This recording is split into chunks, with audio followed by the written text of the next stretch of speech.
Facts Riders प्रस्तुत करते हैं। 16 जुलाई 1945। ये वो दिन था जब इंसानियत को तबाह करने वाले हथियार एटॉमिक बॉम्ब को पहली बार टेस्ट किया जा रहा था। ह्यूमन हिस्ट्री में पहली बार एक ऐसा वेपन मैदान में उतर चुका था जो दुनिया को हमेशा हमेशा के लिए बदलने वाला था। इस एटॉमिक बॉम्ब को बनाने वाले फिजिसिस्ट जे रॉबर्ट ओपेनहाइमर थे और इनको जर्रा बराबर भी एहसास नहीं था कि इनका बनाया हुआ हथियार वाकई में इतना ज्यादा खौफनाक भी हो सकता है। जब उन्होंने इसकी तबाही अपनी आंखों से देखी तो उन्होंने यह तारीखी जुमले कहे, now I am become death, the destroyer of worlds. इसी एटॉमिक बॉम्ब ने ओपेनहाइमर को तबाही के मुहाने पर क्यों और कैसे ला खड़ा किया। जिस शख्स की मेहनत की वजह से अमेरिका वर्ल्ड वॉर 2 जीता था, उसी को अमेरिका ने पूरी दुनिया में जलील और बेइज्जत आखिर क्यों किया था। ओपेनहाइमर ने अपनी जिंदगी में कारनामे तो बहुत से अंजाम दिए थे, लेकिन इनको इतिहास में हमेशा फादर ऑफ एटॉमिक बॉम्ब के तौर पर याद रखा जाएगा। 1904 में पैदा हुए सिर्फ और सिर्फ 18 साल की एज में केमिस्ट बनने का ख्वाब इनको हॉवर्ड ले गया। एडमिशन मिलते ही एक बीमारी की वजह से पूरा 1 साल क्लासेस ज्वाइन न कर सके, लेकिन फिर भी 4 साल की डिग्री इन्होंने सिर्फ 3 सालों में ही कंप्लीट कर ली। केमिस्ट बनने के साथ साथ इनका फिजिक्स में भी काफी इंटरेस्ट था। हार्वर्ड से पास होने के बाद थ्योरेटिकल फिजिक्स पर रिसर्च के लिए जर्मनी की गॉटिंगन यूनिवर्सिटी में चले गए और सिर्फ 23 साल की एज में ये पीएचडी कंप्लीट कर चुके थे। उनकी नेचर थी कि वह किसी से ज्यादा घुलते मिलते नहीं थे, बस अपनी रिसर्च पर ही इनकी ज्यादा अटेंशन हुआ करती थी। वह वापस यूएस आए और दोबारा अपनी रिसर्च में लग गए। यहां तक इनका एटॉमिक बॉम्ब से दूर दूर तक कोई वास्ता नहीं था, लेकिन फिर यूरोप में हिटलर का राज शुरू हुआ और उसने चंद जर्मन साइंटिस्ट को दुनिया का सबसे पावरफुल वेपन बनाने का टास्क दिया। अब यहां एंट्री होती है एल्बर्ट आइंस्टाइन की।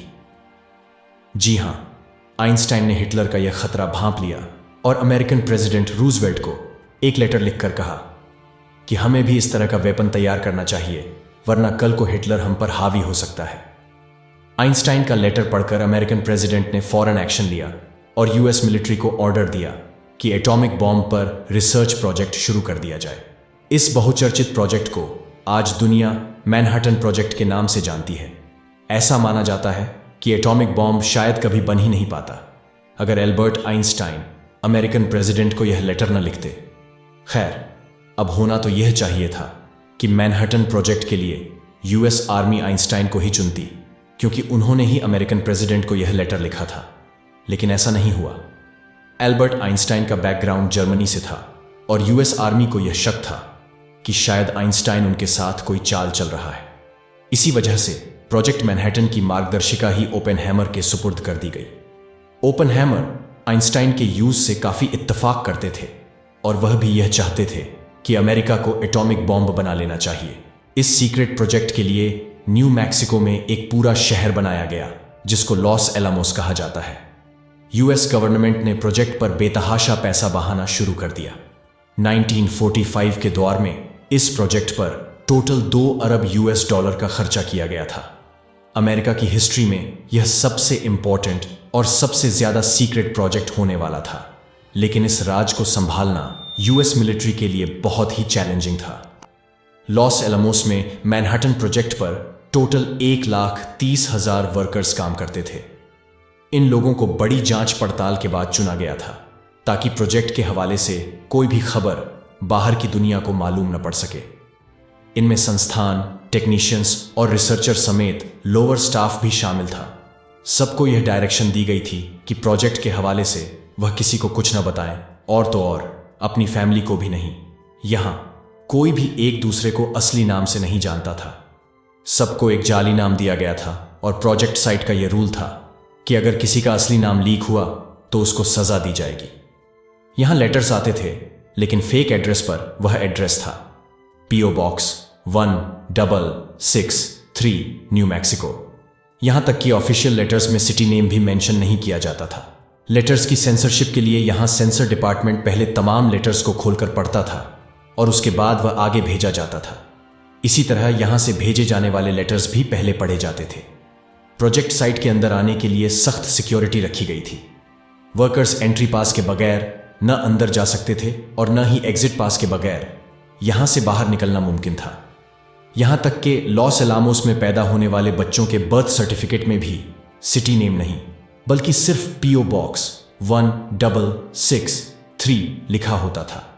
यह सब सिर्फ इस वजह से किया जा रहा था ताकि एटॉमिक बॉम्ब से जुड़ी कोई भी छोटी सी इंफॉर्मेशन लीक ना हो सके। ओपनहेमर प्रोजेक्ट मैनहट्टन से पहले ही न्यूक्लियर फ्यूजन पर रिसर्च कर चुके थे। यह एक ऐसा रिएक्शन होता है जिसमें एटम को स्प्लिट करके हद से ज्यादा एनर्जी पैदा की जा सकती है।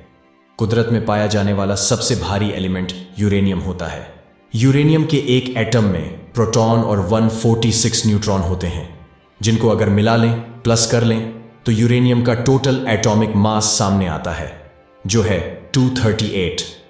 अब वैज्ञानिकों ने कई एक्सपेरिमेंट्स और रिसर्च के बाद यह नतीजा निकाला कि अगर यूरेनियम को एक खास प्रोसेस से गुजारा जाए तो इसमें से यूरेनियम 235 निकलता है, और यह बहुत ही अनस्टेबल एलिमेंट है।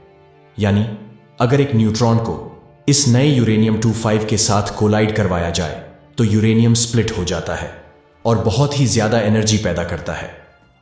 स्प्लिट होते ही नए न्यूट्रॉन निकलते हैं जो दूसरे यूरेनियम 25 एटम से मिलते हैं, और यह रिएक्शन बार बार रिपीट होता है।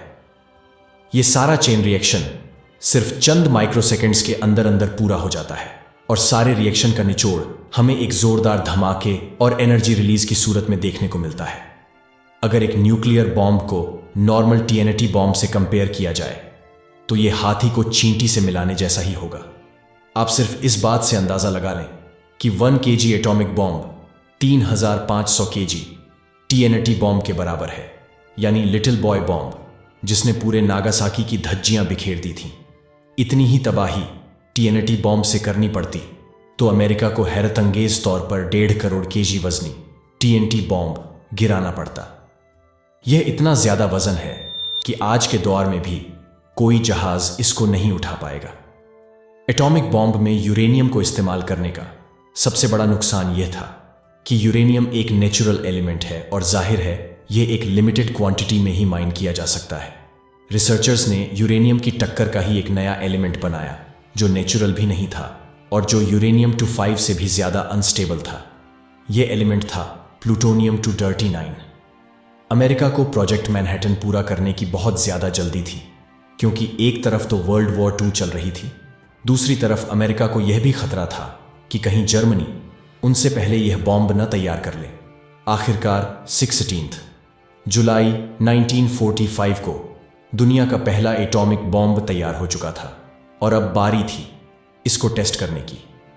जब इसको डेटोनेट किया गया तो इसकी तीव्रता देखकर पूरी दुनिया भयभीत हो गई।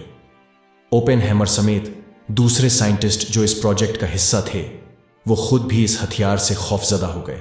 ह्यूमन सिविलाइजेशन को खतरे में डालने वाला ये पहला हथियार था जो अब इंसानों के हाथ लग चुका था।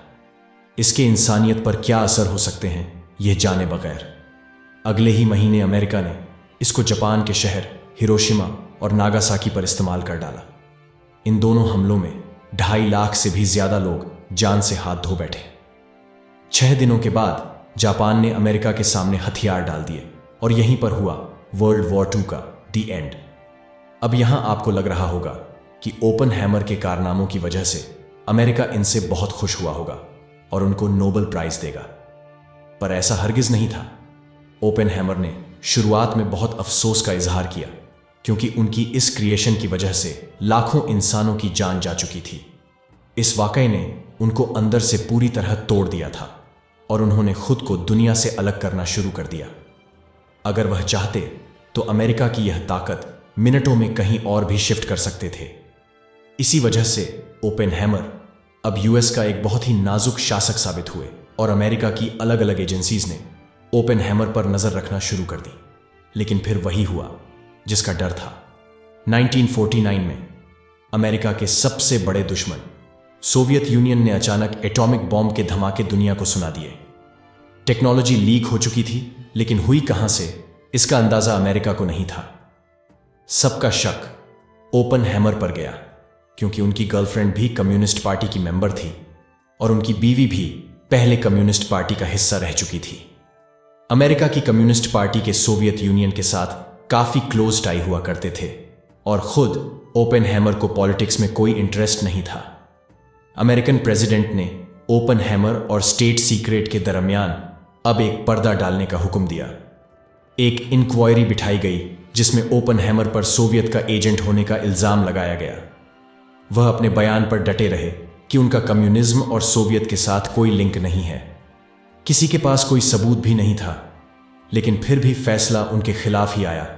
जो एक वक्त ताकतवर साइंस का दर्जा रखते थे, उनको मिनटों में जलील करके उनकी सिक्योरिटी क्लियरेंस और प्रोजेक्ट के सारे राइट्स छीन लिए गए। एल्बर्ट आइंस्टाइन समेत साइंटिफिक कम्युनिटी ने इस फैसले के खिलाफ आवाज उठाई, लेकिन कोई फायदा न हो सका। अगले कई साल ओपेनहेमर खामोशी से जिंदगी गुजारते रहे और गवर्नमेंट प्रोजेक्ट से दूर ही रहे।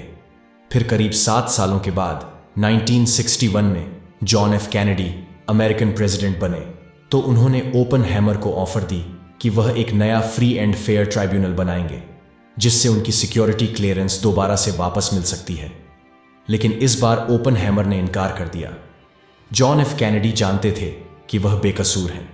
इसी वजह से उन्होंने ओपेनहेमर को अमेरिका का सबसे बड़ा साइंटिफिक अवार्ड भी दिया, पर तब तक बहुत देर हो चुकी थी। ओपेनहेमर को कैंसर डायग्नोस हुआ और 1966 में वह चल बसे। उनकी एशेज यूएस वर्जिन आइलैंड्स के एक बीच पर बहा दी गई, जो आज ओपेनहेमर बीच के नाम से जाना जाता है। उम्मीद है यह वीडियो भी आप लोग भरपूर लाइक और शेयर करेंगे। आप लोगों के प्यार भरे कमेंट्स का बेहद शुक्रिया। मिलते हैं अगली शानदार वीडियो में।